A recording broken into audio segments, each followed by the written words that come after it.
여러분 안녕하십니까? 참으로 좋은 날입니다. 오늘 함께 하나님 말씀 로마서 3장 23절로 26절까지입니다. 모든 사람이 죄를 범하였음에 하나님의 영광에 이르지 못하더니 그리스도 예수 안에 있는 속량으로 말미암아 하나님의 은혜로 값없이 의롭다 하심을 얻은 자 되었느니라. 이 예수를 하나님이 그의 피로써 믿음으로 말미암는 화목제물로 세우셨으니 이는 하나님께서 길이 참으시는 중에 전에 지은 죄를 간과하심으로 자기의 의로우심을 나타내려 하심이니 곧 이때에 자기의 의로우심을 나타내사 자기도 의로우시며 또한 예수 믿는 자를 의롭다 하려 하심이라. 아멘.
기독교 신앙의 중심 진리는 복음입니다.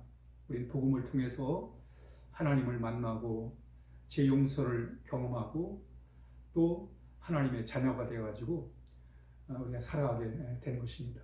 그래서 우리는 복음의 중요성을 알아야 됩니다. 복음은 진리입니다. 우리는 그 진리를 붙들고 신앙생활을 해야 할 것입니다. 그리고 우리가 하나님 앞에 나올 때마다 우리 진리를 찾는 자의 마음을 가지고 나와야 됩니다. 물론 교회 나올 때 와서 사람도 만날 수 있고 또 나의 소원도 하나님 앞에 구할 수 있고 또 여러 가지 목적을 가지고 우리가 교회 생활을 할 수 있습니다. 그러나 가장 중요한 것은 바로 이 복음, 진리인 복음을 붙들고 그 진리의 말씀을 따라 살기 위해서 우리가 신앙생활을 해야 할 것입니다. 그럴 때 우리는 참다운 신앙생활을 할 수가 있습니다. 무엇보다도 우리는 복음의 중요성을 알아야 됩니다. 그리고 그 복음을 우리가 더 깊이 체험하고 경험하기 위해서 하나님을 찾아 나와야 됩니다. 예수님께서 물고기 2마리와 떡 5덩이 5,000명을 먹이는 기적을 행하세요. 그런데 그 이후에 많은 사람들이 예수님을 따릅니다. 수많은 사람들이 예수님을 따라다녀요. 왜냐하면 기적의 떡을 먹었기 때문에 그렇습니다. 물고기 2마리와 떡 5덩이로 참 기적도 기적이지만 떡을 먹었을 때 참 은혜가 되고 너무 좋았어요. 그런데 어느 순간부터 예수님은 기적을 행하지 않습니다. 사람들은 그 전에 먹었던 참 기적의 떡 그걸 기대하는데 예수님은 더 이상 그 기적을 행하지 아니하시고 바로 내가 생명의 떡이다. 나를 먹어야 산다. 이런 어려운 말씀을 하시는 거예요. 사람들이 참 기적을 베풀기 기대하는데 그건 기적을 안 베풀고 자꾸만 예수님이 생명의 떡이니까 나를 먹어야 된다고 그래야 산다고 이런 어려운 말씀을 하시니까 사람들이 자신들의 요구는 예수님이 들어주지 아니하고 계속해서 내가 생명의 떡이라고 말씀하시니까 하나둘 사람들이 흩어지기 시작하는 거예요. 그리고 사람들이 이제 예수님을 따르지 않습니다. 제자들만 남았어요. 이때 예수님이 그 제자들 향해 이렇게 말씀하세요. 너희도 가려느냐? 너희도 떠나기를 원하느냐 이렇게 말해요. 이때 제자들이 그렇게 말합니다. 영생의 말씀이 예수님께 있는데 우리가 어디로 가겠습니까? 진리의 말씀이 예수님께 있는데 우리가 어디로 가겠습니까? 이 제자들은 그 기적 때문에 예수님을 따라다닌 게 아니라 바로 영생의 말씀, 진리의 말씀을 위해서 예수님을 따라다녔음을 오늘 본문을 통해서 알게 된 것입니다. 그렇습니다, 여러분. 우리는 예수님을 믿는 이유, 교회에 나오는 이유는 바로 진리, 생명이 되는 영생의 말씀을 우리가 위해서 우리가 늘 주님을 찾고 또 하나님 앞에 나와야 할 것입니다. 무엇보다 우리는 이 복음을 소중히 여겨야 하겠습니다. 오늘 본문의 말씀은 복음의 말씀입니다. 성경이 참으로 성경 말씀이 다 중요하지만 정말 우리가 붙들고 살아야 될 말씀이에요. 그리고 우리가 늘 묵상을 해야 됩니다. 우리가 신앙생활 하면서 내가 예수님을 알지, 나는 예수님을 믿지, 내가 구원 받았지, 죽으면 천당 가지, 여기에 묶여 있으면 안 됩니다. 우리 늘 복음을 깊이 묵상함으로 하나님을 더 깊이 알고 나 자신을 점점 알아가면서 거기서 정말 내가 얼마나 예수님이 필요한가, 예수님 없이는 안 된다는 것을 깨달으면서 그 주님의 그 사랑이 얼마나 높고 얼마나 깊은가, 넓은가를 우리가 늘 묵상하면서 살아갈 때 우리의 신앙의 깊이가 더해가고 우리의 삶이 복음을 통해서 변화된 삶을 살게 되는 것입니다. 또 복음이 하나님의 능력이라 했는데 구원의 능력을 우리가 거기서 경험할 수가 있는 것입니다. 그러므로 우리는 복음을 늘 묵상해야 됩니다. 오늘 본문에 보면 로마서 3장 23절에 모든 사람이 죄를 범하였음에 하나님의 영광이 이르지 못했다 이렇게 말씀하고 있습니다. 이 성경에 가르치는 진리 중에 하나가 뭐냐면 하나님은 의롭다는 거예요. 하나님은 선하신 분이라는 거예요. 하나님이 선하시다. 하나님이 공의로우시다. 이걸 가르치고 있습니다. 하나님은 의로우신 분이라는 거예요. 이게 사실은 우리가 이 세상을 살아가는데 이게 바로 문제입니다. 아니, 하나님이 선하신 게 당연한 거지. 이게 왜 문제가 되느냐? 왜 문제가 되냐면 인간은 악합니다. 인간은 선하지가 못해요. 인간은 불의합니다. 하나님은 선하신데 인간은 악해요. 여기서 문제가 발생한단 말이죠. 차라리 하나님도 악하고 인간도 악하면 뭐 별 문제 없을 거예요. 또 하나님이 선하신 것처럼 인간이 다 선하다면야 죄가 없다고 그러면야 뭐가 문제가 되겠습니까? 근데 하나님은 선하신데 인간은 악하단 말이죠. 오늘 그 이야기를 하고 있습니다. 모든 사람이 죄를 범하였음에 하나님의 영광에 이르지 못했다. 이게 바로 오늘 성경이 가르치는 문제입니다. 인간은 다 죄인이라는 거예요. 그런데 이 죄를 스스로 해결할 수가 없다는 것입니다. 이게 문제예요. 나름대로 종교들이 이 죄의 문제를 해결하기 위해서 인생의 그 참 사는 문제를 해결하기 위해서 방법을 제시합니다. 예를 들어서 그 유대교 종교는 율법을 지켜라. 그러면 구원도 받고 이렇게 설명을 합니다. 또 우리가 잘 아는 불교는 인간의 참 고통은 괴로움은 욕심 때문에 오는 거다. 욕심을 버리고 선한 마음을 가져라. 또 신두교도 마찬가지입니다. 신두교도 선행을 쌓아라. 선행을 쌓으면 신의 경지에 이르게 될 것이다.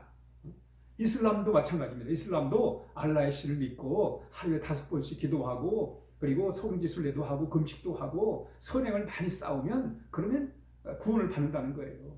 좋은 낙원에 간다는 거예요. 여러분, 유교는 어떻습니까? 유교는 좋은 관계 맺어라. 좋은 마음 가지고 좋은 관계 맺으면 그럼 행복하게 살 거다. 다 인간의 노력에 의해서 인간의 어떤 선행과 인간의 어떤 공덕을 강조하는 것입니다. 그런 인간은 우리 기독교는 인간은 근본적으로 타락했기 때문에 이런 공적을 쌓아서 될 수가 없다는 거예요. 그래서 바로 예수님께서 하나님이 해결하신 방법은 뭐냐면 하나님은 의로우신데 이 악한, 이 불의한 이 세상을 하나님이 어떻게 처리하시는가, 어떻게 해결하시는가를 이 성경이 가르치고 있습니다. 다른 종교들은 그저 자기가 선행을 하면 그래서 구원이 이루어진다고 하는데 그것은 여러분 10가지 중에 법이 10가지가 있는데 그 중에 하나만 어겨도 불법을 행하는 것입니다.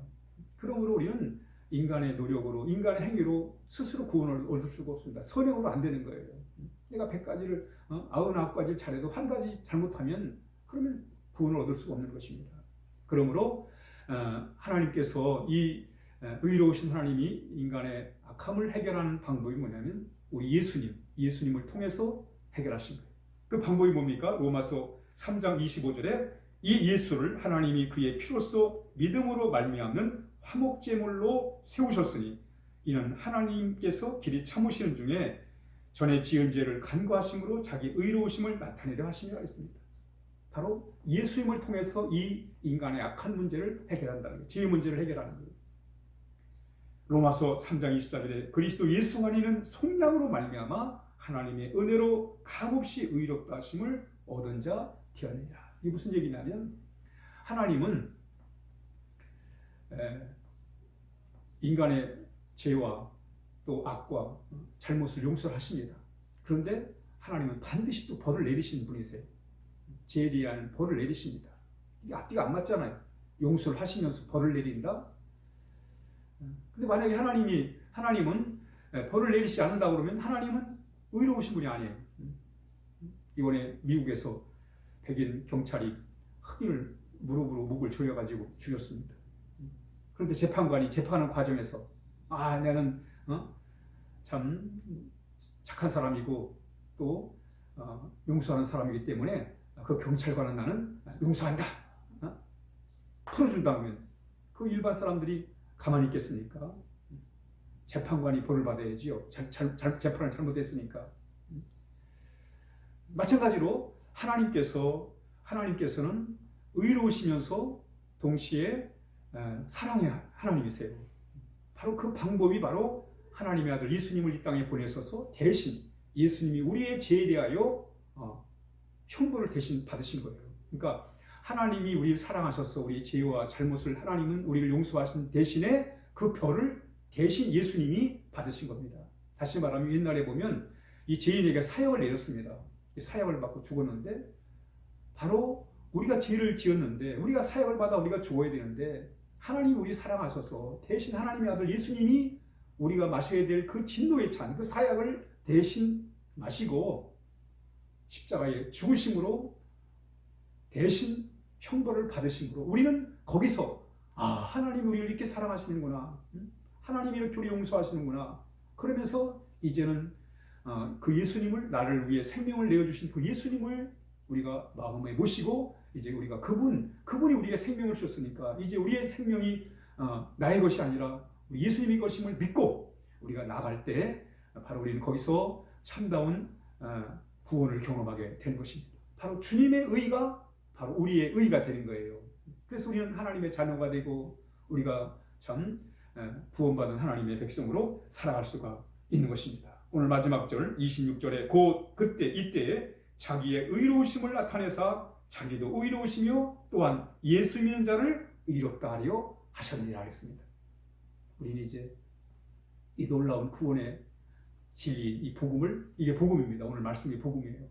우리 예수님이 대신 우리를 위해 십자가에 달려 죽으신 것이 복음입니다. 이 은혜입니다. 이건 우리는 이 복음을 꼭 깊이 묵상하시면서 하나님을 더 깊이 알고 나 자신을 우리가 늘 살펴보면서 그러면서 이 복음에 비추어서 우리 늘 하나님 앞에 회개해야 돼요. 그때마다 하나님 앞에 합당하지 못한 것들을 회개하고 또 우리 예수님께 붙어 있어가지고 우리 예수님의 은혜로 우리가 살아가야 할 것입니다. 기도하겠습니다. 하나님 아버지 감사합니다. 이렇게 우리에게 크신 은혜를 베푸셔서 감사합니다. 이제 주님의 나라를 위해 생명을 내주셨는데 그 은혜에 깊이 깨닫고 이제 우리 주님 마음에 모시고 참 그분이 주는 하나님 아버지 구원을 우리가 다 누리면서 우리도 새로운 삶을 살게 하여 주옵소서. 예수님의 이름으로 기도하옵나이다. 아멘.